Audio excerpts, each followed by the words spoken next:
Hello guys, tara gumawa tayo ng apple cake with walnuts and cinnamon toppings. Ito ang mga sangkap na kailangan natin. 2 itlog, 3/4 cup sugar, 1/2 cup butter, pwedeng vegetable oil, 1/2 cup yogurt, at haluin lang po nating mabuti gamit ang whisk. Maglagay tayo ng 2 teaspoon baking powder, 1 teaspoon vanilla powder, at a pinch of salt lang po. 110 ml fresh milk. Tapos haluin uli nating mabuti. Pagkatapos haluin, pwede na nating idagdag ang harina. 2 tasa po siya. Kung wala po tayo niyan, pwede tayong gumamit ng salaan. Mag-add po tayo ng chia seed. Optional lang ito. Kung wala naman ay okay lang. Walang problema. At haluin uli. Ngayon naman, pwede na nating ilagay yung apple na hiniwa ko. Kahit anong size po ang paghiwa, okay lang yan. Ngayon naman, ihanda natin ang ating paglutuan. Mag-spray lang po tayo dito ng oil para hindi dumikit ang iluluto nating cake.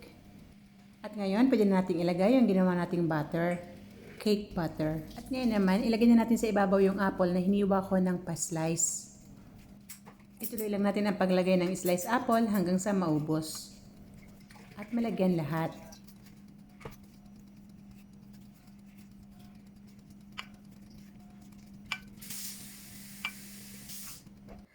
Nagpainit na rin po pala ako dito ng oven na paglulutuan natin. Sa init na 180 Celsius, 40 to 15 minutes. Bababa nga lang po pala ang apoy niyan. Antayin na lang natin hanggang sa maluto.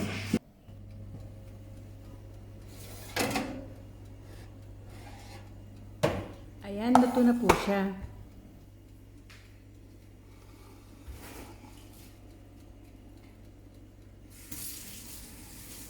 Ang paglagay po dito ng cinnamon, kailangan po medyo mainit pa ng konti para mag-melt yung ilalagay nating powder.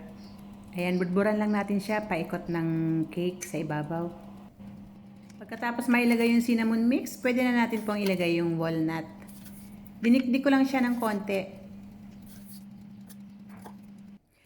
At ayan na nga po, ready to serve na ang ating apple cake. Maraming salamat po sa suporta nyo at sa panonood ng aking mga video.